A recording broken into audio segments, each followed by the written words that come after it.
Dollar. Dirt and money, no soul. Had to go and get it, ain't no time to kick it. Got a stack of flip for my foes.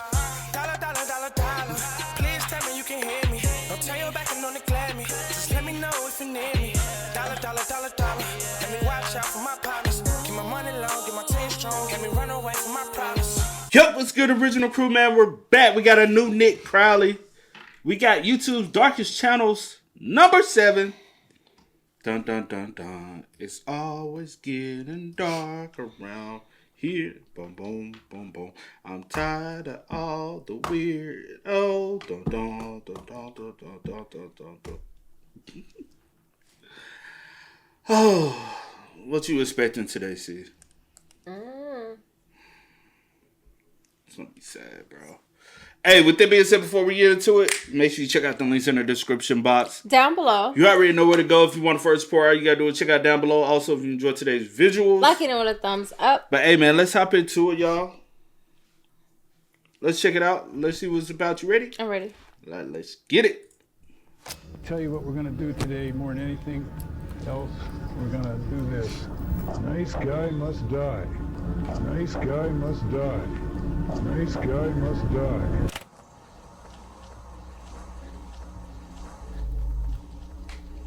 This is my house from the street. Here is my car. This is a 2-bedroom brick ranch, conveniently located. It's the final day of February 2008. A 47-year-old man living in Pittsburgh, Pennsylvania, named George Sodini, publishes his very first video to YouTube under the channel MOS B46PGH. I paid $79,000 for this in 1996. That's considered a lot, believe it or not. The upload, titled How George Pittsburgh Lives, was almost like an old-school house tour of sorts, as George proudly displays the outside of his home, before then doing the same inside. Open it up. Oh, someone left it unlocked. That's not good. Inside, okay. Pan to the other side. Seemingly making a point of mentioning every minute feature in the otherwise dim and empty home. Here's my big screen TV. It's my computer, couch and chair, they match. Dining room set, shoebox full of old pictures. To anyone who may have stumbled upon this strange video or Sodini's channel in general back in 2008, it would likely come off as entirely uninteresting. And you know, the one thing I've noticed and learned through the years of YouTube and people doing house tours, it's the worst thing you can do. Just give a house tour on YouTube. You know why? Why? Because everybody know the layout of your house. You're giving everybody the layout of your home and where you keep shit. Mm-hmm. Man, why? I was like actually thinking about it now. I'm like, the dumbest you could ever do is give a layout of your house. You're giving people the access to information, which if you want to, there's still ways of obtaining that, but this just makes it so much easier. Yeah. far from anything disturbing. However, to those who find it today, this couldn't be more different, as the account carries with it a layer of disturbing context due to the events that transpired after this first video was published. Events that have since transformed the MOS B46 PGH page into one of YouTube's darkest channels. Please meet every woman's dream. Do something so she remembers your name. Keep your mate with you. Make sure he's someone you can trust. Be careful, is all I can say. I'm going to post this and see what comes back.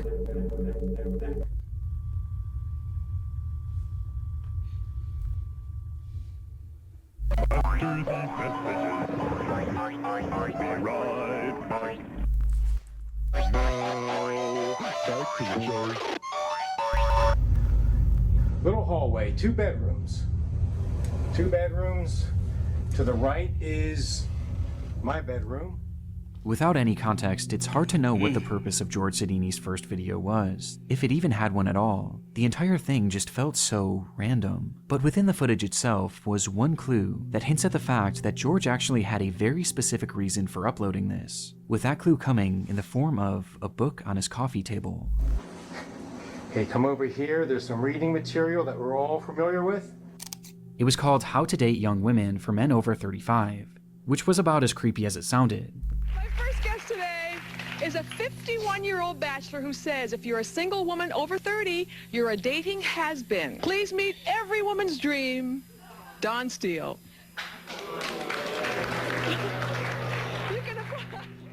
Its author, Don Steele, had made a living as a dating. Y'all be weird as hell. Y'all disrespect. You're 51 writing a book about how to date young women, but say if the woman's over 31, she's a has-been. You are. What are you then? Facts. This shit's so weird, bro. Honestly, it's a thing that's been going on for years and years and years, you know? Yep.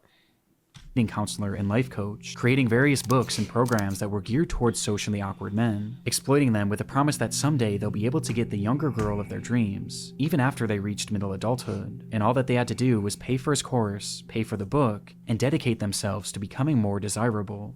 And George Sodini was the perfect Don't target. sound like something? Despite having a successful career as a systems analyst at a law firm, he struggled to maintain any relationships with the women that he met. It had been well over a decade since he last had a girlfriend, and despite desperately wanting one, George just seemed to lack the ability to connect with women on any level, even as just friends. And as his isolation began to grow, so too did his obsession with finding a girlfriend. George had nearly given up these pursuits too, until he was introduced to Don Steele's course, viewing the program as his last real shot at human connection, obsessively reading the book to the point that he was supposedly able to recite passages by memory alone. On top of this, he would also attend many of this supposed guru's in-person seminars, with some of his visits even being captured on camera and later posted onto Don Steele's YouTube channel. It used to be down here. It was called a codpiece, and it's gradually over the years moved up here. So it's read like an erect you-know-what. And it was in these courses where George was subjected to all sorts of bizarre and unsettling ideology. Turn around here, look at me, and I'm going to tell you what we're going to do today more than anything else. We're going to do this. Nice guy must die. But despite agreeing with this man wholeheartedly and following all of his work, George was still making very little progress, which was evident by the footage of him attending these seminars, as he appears incredibly nervous and kept mainly to himself. And so, recognizing that George had much to improve on, he was given an assignment by one of his instructors. He was told to film a video of his house, so that the instructors and everyone else in the class could see if he was really making himself and his environment desirable enough to any woman who might come over. Okay, couch and chair, they match. The woman will really be impressed. Knowing this, the footage feels so much lonelier, as it was almost like he was trying to sell his way of living as being good enough for a partner that he was really no closer to finding. There's something so depressing about it. And this wasn't his only video. It is easy for me to hide from my emotions for one more day. Take a long drive in the car, listen to some music, daydream, or just do some mundane task around the house that really doesn't need to be done, that's not too important. And there you go, one more day, and one more day turns into one more year. Months later, on June 23rd... What he do for a living again? I didn't write that in. Cause whatever it is, it's a good, successful career job. Mm-hmm. I guess he has no friends, like guy friends that maybe we can go to the bars. Cause he's a socially awkward person anyway. Mm-hmm. So maybe he don't have any friends. Cause I'm thinking like college. Cause was it an engineer or a lawyer or something? It was like one of those like high end. You ain't a part of a fraternity or something? Typically, those people be a part of some type of fraternity of some sort. Some networking forum where you can be able to network with other people, possibly go out, meet. And I'm saying for him to be able to meet women. I mean, I still feel like he'll still come off, like, regardless of what type of job or whatever he got, he'll still come off awkward and not know how to talk to people. And even his home is just it looks like OCD awkward. Give me some type of vibe. Like, even, because sometimes, like, there's nothing, like, that feels out of place. Yeah. And sometimes that just makes it, like, look a certain way. 3rd, 2008, George would return with an upload he had filmed inside of his basement, and in it we get more insight on just how severe his isolation had become, though he still held on to a sliver of optimism thanks to Don Steele's course. Now, RDS says that I have approximately maybe 15 more years to be successful at this, And when I heard that, I wanted to continue immediately to start moving on this. I didn't realize I had that much time. So what my objective is to be real and to learn to be emotional and to be able to emotionally connect with people. Before he eventually reverts back to talking about his uncanny desire to find a younger woman. Because when I'm 10 to 20 years older than she is, she has to feel good about this thing. Ending the video with hints of an uncertain future. I'm going to post this and see what comes back. He would never upload again. And soon after, it appears George gave up trying, essentially accepting his life of loneliness. But while this would be the last video made to his channel, he wouldn't leave the internet entirely. Soon after this final video was posted, a website was launched called GeorgeSodini.com, which served as a place for George to blog about his emotions. And while something like this could have been beneficial for him, this website would instead only serve to capture his descent into madness. An immediate red flag was raised by the very first text you see on the website, as George wrote, "Why do this? To young girls? Just read below. I kept a running log that includes my thoughts and actions after I saw this project was going to drag on," with the line serving as some sort of bizarre disclaimer. Though with no other context, George's entries began. December 22nd, 2008. Time is moving along. Plan to have this done already. I will just keep a running log here as time passes. Many of the young girls here look so beautiful as to not be human. Very edible. After joining this gym, started lifting weights and like it. This early post encapsulates what this blog would be focused on. Young women he would see throughout the day, his time at the gym, and his plan.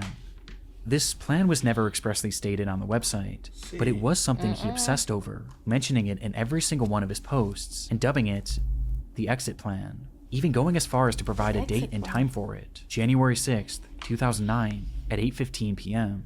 Before this day would come, however, he would provide further insight into just how lonely he was. Moving into Christmas again, last Christmas with Pam was in 1983. Who knows why? I'm not ugly or too weird. No sex since January 1990 either. I was 29. No shit. Over 18 years ago. I actually look good. I dress good. I'm clean shaven, bathe, touch of cologne. Yet 30 million women reject me. Over an 18 or 25 year period. That's how I see it. 30 million is my rough guesstimate of how many desirable single women there are. With several other posts of the same nature, the day eventually came for his big exit plan, January 6th, with George writing one message that afternoon. "I can do this. This log is not detailed. It is only for confidence to do this. The future holds even less than what I have today. It is 6:40 p.m., about an hour and a half to go. God have mercy. I wish life could have been better for all, and the crazy world can somehow run smoother. I wish I had answers. Bye."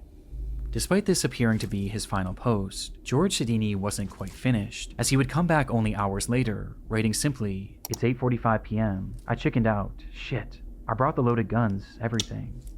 Whatever George Sodini had been planning that day, it was clear that his exit plan was something incredibly disturbing. Right? And based on his use of guns, plural, it was likely not just an exit plan for himself. But thankfully, he didn't go through with it. In fact, he seemed to have dropped the plan entirely, as months would go by without any update to his blog. Though this wouldn't last, as in April of 2009, he began posting yet again, with these entries being even more disturbing. July 23rd, 2009. Wow, I just looked out my front window and saw a beautiful college-age girl leave Bob's house across the street. I guess he got a good lay today. College girls are hoes. I masturbate frequently. He is about 45 years old. She was long-haired, hot little hottie with a beautiful bod. I masturbate frequently. The strangest part of this entire website was, according to those he worked with and the neighbors, they all thought George was normal. A little off, sure, but it appeared that these disturbing thoughts and plans were kept solely in his blog and solely in his mind. But on July 28th, 2009, this would all change. George had boarded a Port Authority bus that day and took a seat, carrying with him some sort of duffel bag, and as the ride commenced, he unzipped the bag and began to fiddle with something inside of it. An anonymous man sitting next to him noticed this and curiously leaned over to see what he was doing. In George Sodini's hand was what appeared to be a grenade. The stunned passenger ran off at the next stop and immediately alerted the police. But bizarrely, nothing actually came of this. No explosions happened that day, and upon police eventually tracking down Sodini 2 days later, he was searched, but there was no sign of this supposed grenade, and the man who had reported this incident was unable to positively identify him. And so, George was released, allowing him to continue on with his day, and to continue on with his posting. August 3rd, 2009. I took off today, Monday, and tomorrow to practice my routine and make sure it was well polished. I need to work out every detail. There is only one shot. Also, I need to be completely immersed into something before I can be successful. I haven't had a drink since Friday at about 2:30. Total effort needed. Tomorrow is the big day. Last time I tried this in January, I chickened out. Let's see how this new approach works. Maybe soon I will see God and Jesus. This was the final update made to GeorgeSodini.com, and unlike his previous attempt at carrying out this exit plan, this time, he didn't back out. On August 4th, 2009, George Sodini would enter an LA Fitness in Bridgeville, Pennsylvania, and walk directly into a woman's aerobics class with a duffel bag in his hand. He then dropped his bag on the floor with a loud bang before he closed the door and shut off all the lights. In a moment of darkness and confusion, one witness recalled that she felt the presence of someone who didn't belong there. Before total panic would ensue, everyone was just screaming so loud. At first, I didn't even think shots were being fired. Wow. It was so surreal. At that moment, George Sodini had brandished 2 guns from his bag and opened fire on the group of 30, all of whom were women, which was entirely the point. In that dark, cramped room, George would discharge his weapon 52 times, striking 12 different women and then himself. Of the injured, 49-year-old Elizabeth Gannon, 38-year-old Jody Billingsley, and 46-year-old Heidi Overmeyer would tragically lose their lives, while the others were left with permanent injuries, both physical and mental.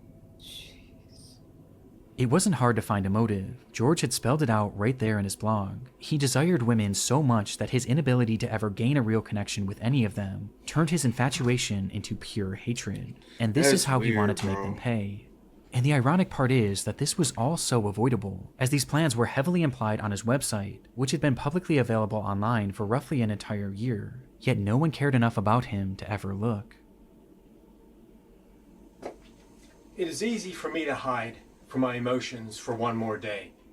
Knowing what we know now, George's channel is highly disturbing, as it shows us a glimpse into a mind on the verge of completely snapping, and a last gasp attempt at achieving normalcy by a person who would go on to become a monster when he didn't get what he wanted. Exactly what he did. Just everything Become I a need. monster. Well, that about sums it up. Hi guys, I am with Lewis.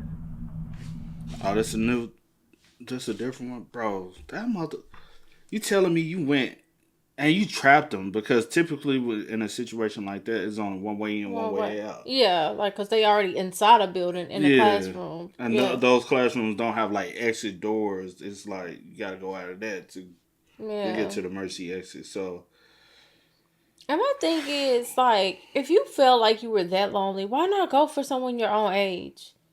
Like, you was so fixated on getting a young girl, which is but also everybody he weird killed to wasn't technically a young girl. You said what? The ones like he went in there shooting at and killing weren't young women themselves. Right.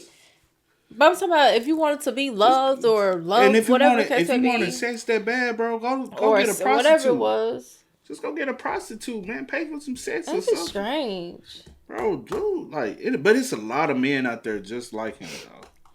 And it's a lot of desperate people that's just like that, though. Yeah. Like, and that's the reason why, like, in situations, like, cause like even me see how these type of conversations all the time, and see it tell y'all in a minute. If I'm out with my girls and a dude come up to me, she be like, she told me before, she said, I am giving the. Please no, yeah. Think what you want, say what you want, feel how you want. She said, I am giving a number. I am giving him my number. And then he called me, I am answering it. I am.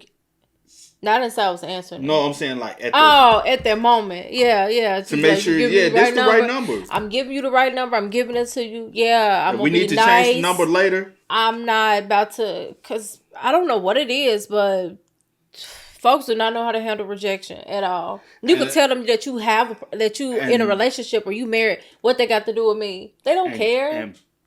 Bro, because I know people say like,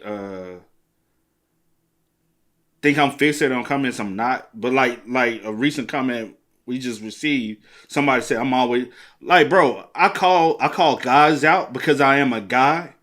And if you feel some type of way, you might be the guy I'm talking about.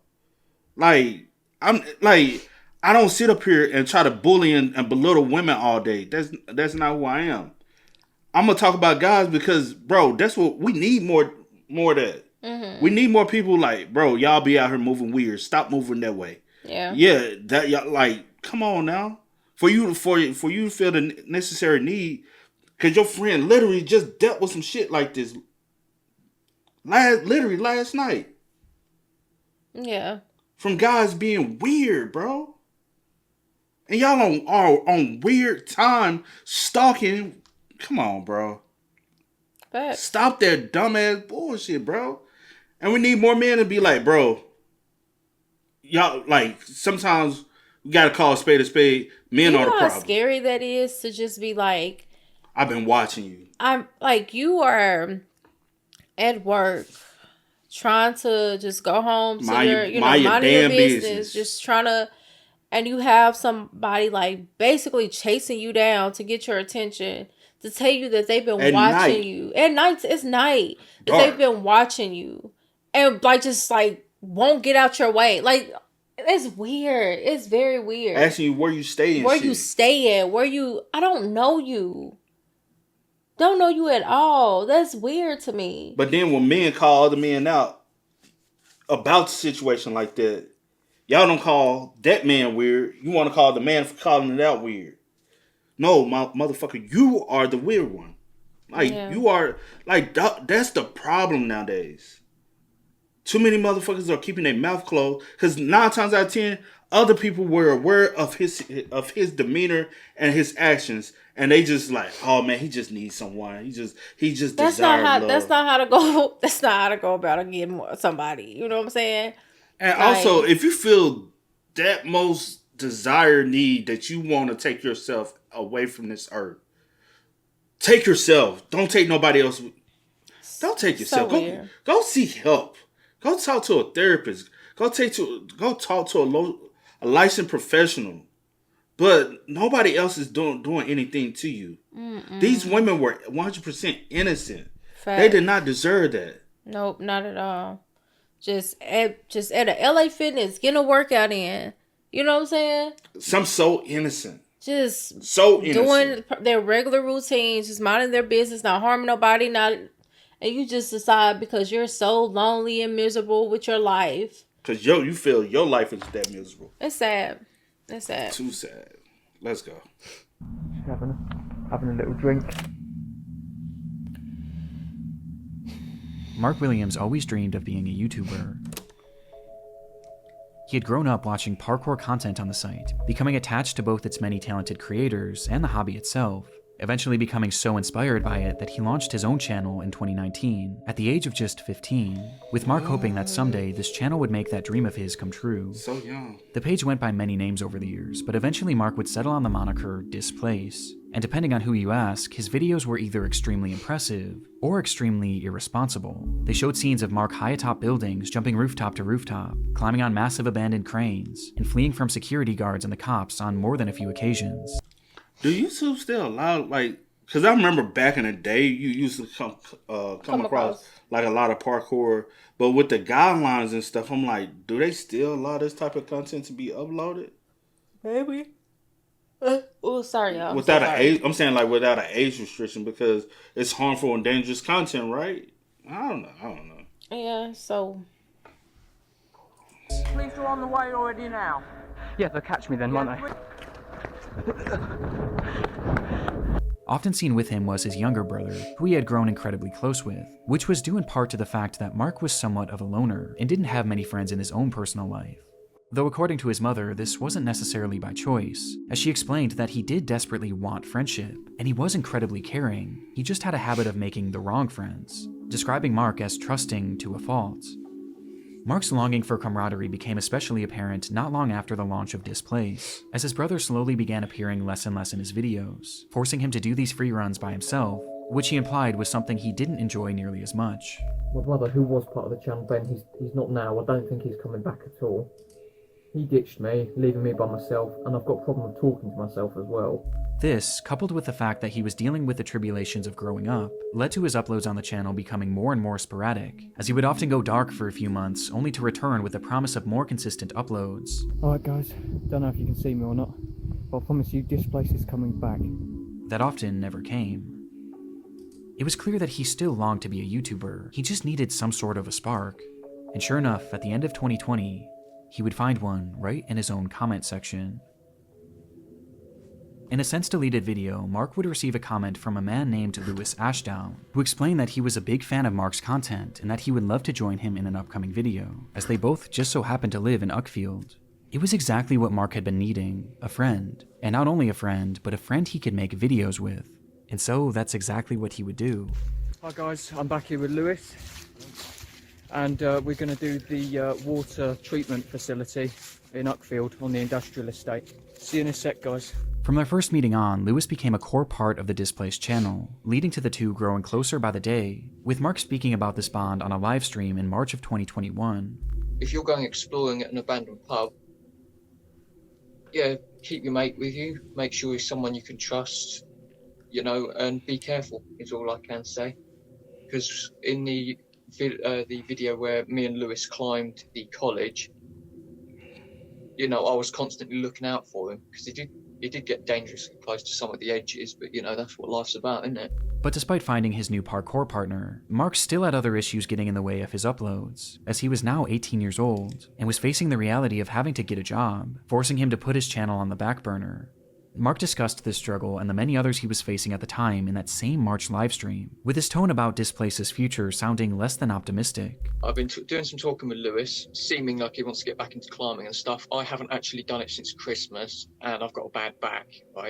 It's been getting worse and worse lately. Don't know why. I need to go to the hospital and have myself checked out. I am not sure where my channel is going to go. I don't know if I'm going to keep doing these videos. I don't know if I'm going to be doing different videos, or whether I'm going to stop completely. But unlike other times when he had gotten down on his channel, this time he wasn't alone, and his friend Lewis was there to have his back, as he pushed Mark to continue his work, even showing up in the comments of this livestream under the name Moral Unknown, where he went as far as to offer up a potential location that they could film their next video in order to get Mark re-inspired. We'll do Buxted Hotel first video back? And sure enough, just days later, the two would arrive at Buxted Hotel to begin filming yet another video. Hi guys, I am with Lewis. Just having a little drink.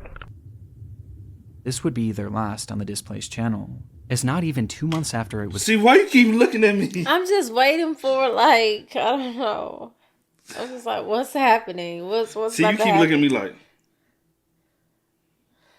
I don't know. Just prepare myself. For the worst. I don't know, for something.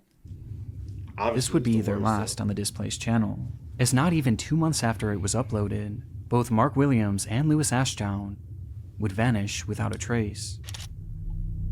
Vanish? It was the waning hours of Saturday, May 29th, 2021. Mark met Lewis at the Maresfield Recreation Ground to have a few drinks and discuss their next potential video. Though once there, it was the drinks that took priority, and very quickly Mark had become intoxicated, leading to him calling his house to tell his aunt, who he had been living with, that he would be heading back now. On the call, his aunt could tell that he was drunk, but Lewis chimed in to assure her not to worry, telling her, "I'll get him home safe," which made his aunt feel slightly better. After all, it was only a short few-minute walk back to the house anyway. Instead, 12 hours would pass, and Mark still hadn't made it back, while Lewis himself also failed to arrive home. At some point during their short walk back, both boys had disappeared. They were reported as missing the very next morning, and the area they were last in was combed thoroughly, though very little was uncovered. Around them had been large pockets of forest and murky bodies of water, leading to some questioning if perhaps the boys had gotten lost, or even had fallen into the water. Though regardless of the theories, as a full 24 hours passed, many began to fear the worst, until something strange happened. Reports began pouring in from witnesses claiming to have seen Lewis. Some thought they saw him leaving a local pub the morning after he supposedly had gone missing, while others had seen him at a local movie theater, seemingly completely unaware that the whole town was looking for him.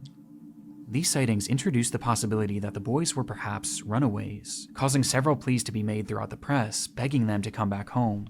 But it would be the police who would find Lewis first, tracking him down at his friend named Liam Hansen's house.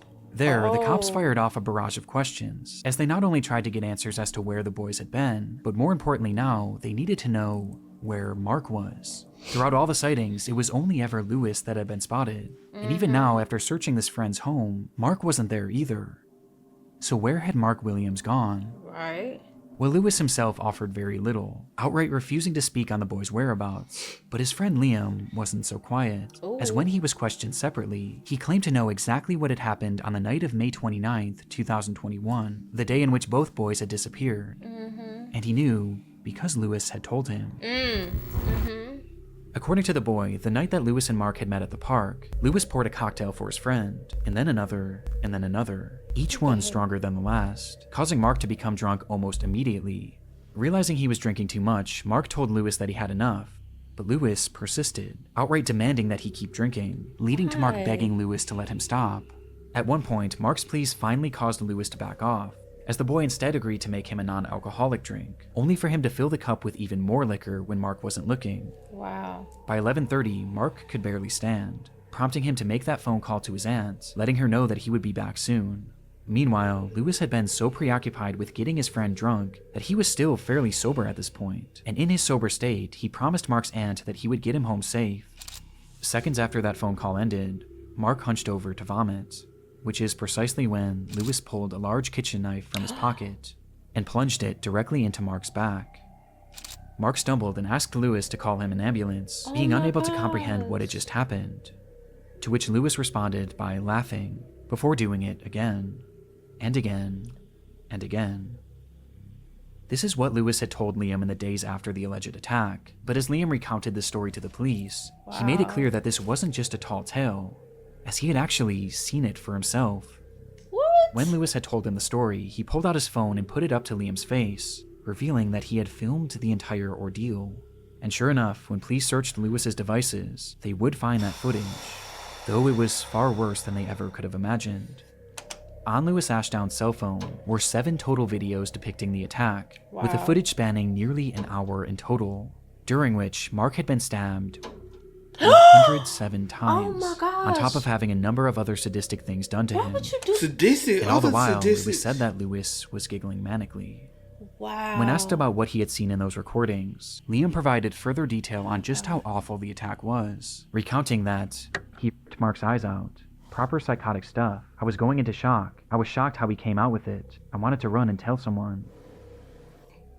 This was clearly not a normal crime. It displayed a level of evil and hatred that goes past human comprehension, and due to its brutality, police assumed that surely something must have happened between these two to breed so much hatred inside of Lewis. But according to Lewis, this wasn't actually the case. Instead, he stated that he had simply found Mark to be annoying, and that he had been wanting to kill him for some time because of this, and had just been waiting for the right moment. Plus, he always wanted to know what it was like to kill someone. And that was it. That was his entire motive. Lewis Ashdown would be arrested the day he was found, and later sentenced to life in prison, with parole eligibility in 25 years, while Mark's body was found dumped in a nearby body of water, and eventually given a proper burial. Hi guys, I'm back here. Not only did you stab him over 100 times, you ripped the man's eyes out, recorded everything while laughing, and had the nerve to show somebody else the footage. And you think you gonna be in my house? Boy, I would have been turned your ass. I would have been turned you in. You ain't coming to my house and I'm alone after you done told me to told me and showed me what you've done to someone. He became annoying. You seeked him. You went looking for him. You wanted to be in his videos. And the only thing he really wanted was a friend. That's it. That is so sad. He just, like the first case, he had a social anxiety. And it seems as though everybody he did get close to tried to distance himself. You always wanted to. But this, my boy, you got the problem. That is evil. That's the sickest shit I ever heard, bro. Here with Lewis, and we're going to do the water treatment facility. With this context, Mark's channel is utterly devastating. All he wanted was a friend to film videos with. That's it. But sure enough, as his mother had warned, He was trusting to a fault. If you're going exploring at an abandoned pub, yeah, keep your mate with you. Make sure he's someone you can trust, you know, and That's be so careful. sad. Which brings us to a disturbing revelation. Just months before he would kill Mark, Lewis was the one that encouraged him to get back out there and film with him, and based on his testimony that he had been wanting to kill Mark for a long time, it makes it very clear that he was doing this not to be a good friend, but to get Mark alone in an isolated spot, so that he could build trust. Build trust. What if he? That is awful. What if he saw him out this whole time just to? That's what solely I'm do thinking. that? Especially since you say you've been wanting to take someone. You know what I'm saying? Psycho shit, bro. doing this not to be a good friend, but to get Mark alone in an isolated spot so that he could carry out his plan. And adding more weight to this theory, when they visited the Buxted Hotel, which Lewis himself had suggested during the live stream, Mark was uncharacteristically drunk. Hi guys, I am with Lewis. Just having a little drink. Okay, so we'll smash this after we smash these. Which was never really part of his channel before that upload, as Lewis was uncharacteristically nervous. We're going to do a couple more bangers. Can't tell you what they are in case anyone's watching that shouldn't be watching. Who's watching? Well, no, I mean watching the videos, because I thought, yeah, I know that the police do watch my channel sometimes. Paranoid even of being caught by the cops, despite being totally unfazed in previous videos, where in some he was literally being chased by security guards. And coincidentally, by the end of this video, we get an indication as to why Lewis was so nervous.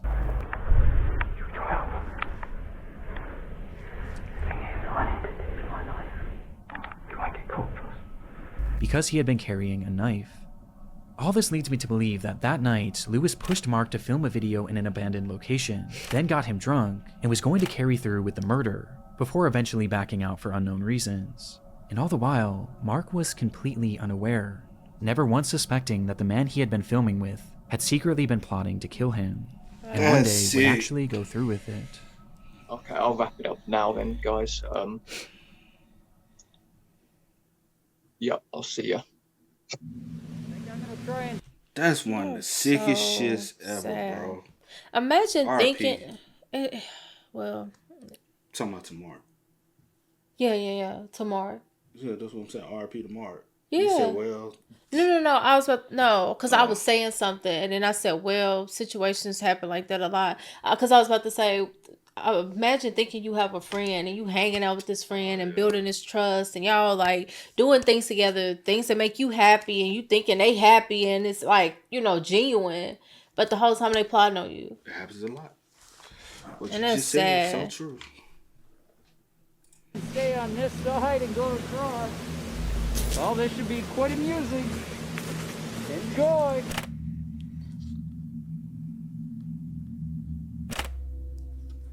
Joshua Brown started his YouTube channel back in 2010, a time when many individuals, including himself, used the site to upload random videos offering momentary glimpses into their lives. Joshua was in his mid-30s at the time and had recently finished serving in the Navy, before eventually settling down in Canton, Ohio, where he focused on his many passions. He loved driving, he loved technology, and he loved a little bit of danger. And soon, he became infatuated with a product that was essentially the sum of all three.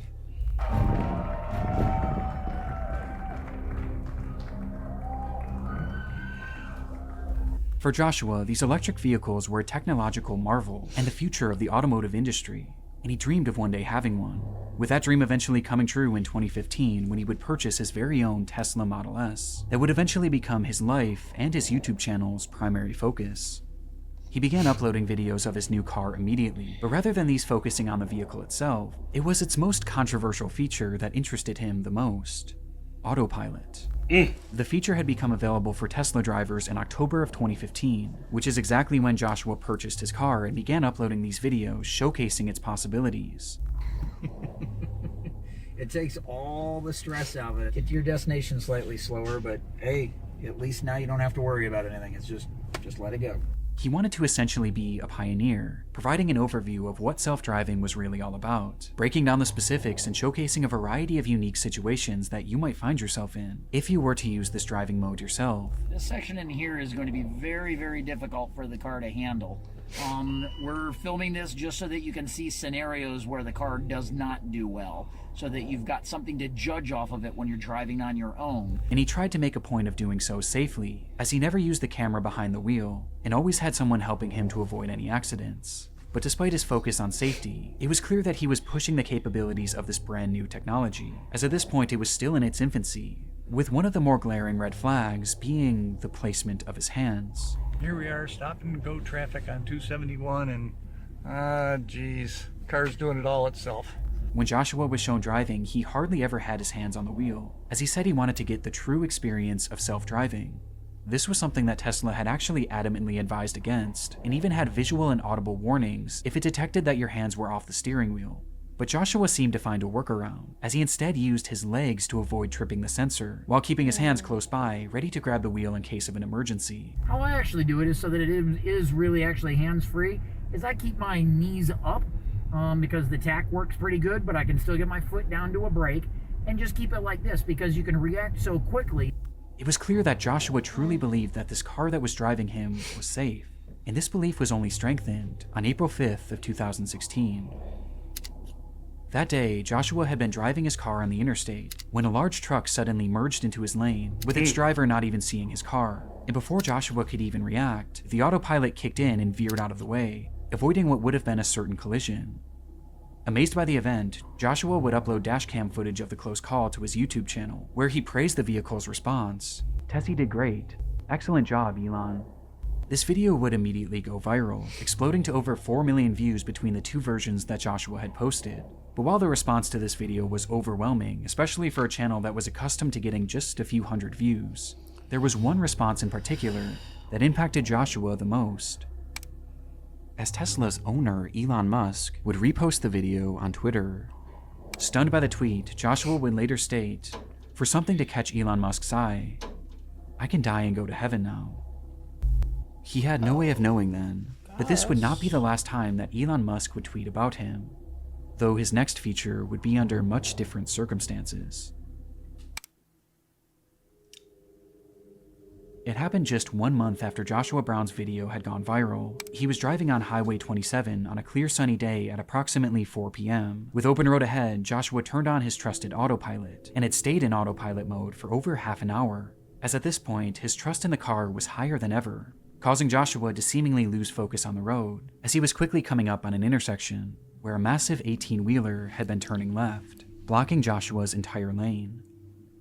Joshua was seemingly so unfocused that he didn't even notice it. Even stranger, the car itself didn't detect this either, despite the entire trailer being horizontal in their lane. This was due to its pure white body, as the sun was shining so brightly against it that, for whatever reason, it became invisible to the self-driving AI. And with neither Joshua nor the car registering the danger that they were in, the vehicle would strike the trailer, going 74 miles per hour. There were no attempts by Joshua to even move the steering wheel, and the brakes hadn't so much as been tapped. The collision happened at full speed, and it happened so fast that the car drove straight through underneath, shearing the entire top of the vehicle off, and continuing driving full speed down the road, before it would eventually crash to a halt. When the driver of the truck rushed over to see the damage, Joshua Brown was already dead, and the truck driver could hear nothing but the sound of Harry Potter. You can own it on DVD and video. The adventure is bigger. He went watching the message is stronger. Harry Potter, Harry Potter. Discovered in Joshua Brown's car was a DVD player, which many believe Joshua had used to watch Harry Potter while on that drive, thus explaining why he never reacted to the impending collision. Now, this is something that has been disputed by his family, and ultimately it doesn't seem to have been fully proven or disproven. But in the end, the fault of the accident was placed mainly on the driver of the truck, who had made that left turn, and Joshua Brown, who had failed to pay attention to the road, as it was revealed that during his 37-minute drive, he only had his hands on the wheel for just 25 total seconds. Wow. Joshua Brown always wanted to be part of the innovation of Tesla's autopilot, and in doing so, he wrote himself into the history books as being the first person to ever perish in a self-driving accident. And while this is no doubt a tragedy, his death has led to numerous safety improvements and a better understanding of the self-driving technology that he had given his life to study.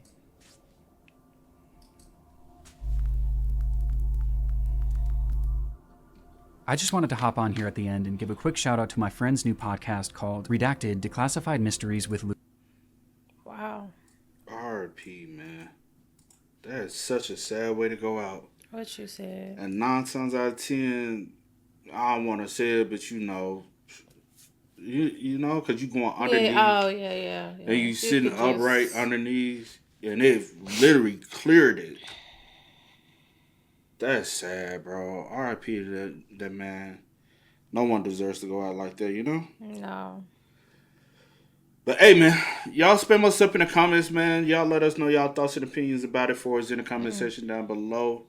Anything you want to? But as always, y'all know how I go, man. I do go by the name DJ New Kid. This is Sierra Nicole. We are Kid and C. We are. Ain't no time to kick it, got a stack of flip for my foes. Dollar, dollar, dollar, dollar. Please tell me you can hear me. Don't turn your back and don't neglect me. Just let me know if you need me. Dollar, dollar, dollar, dollar.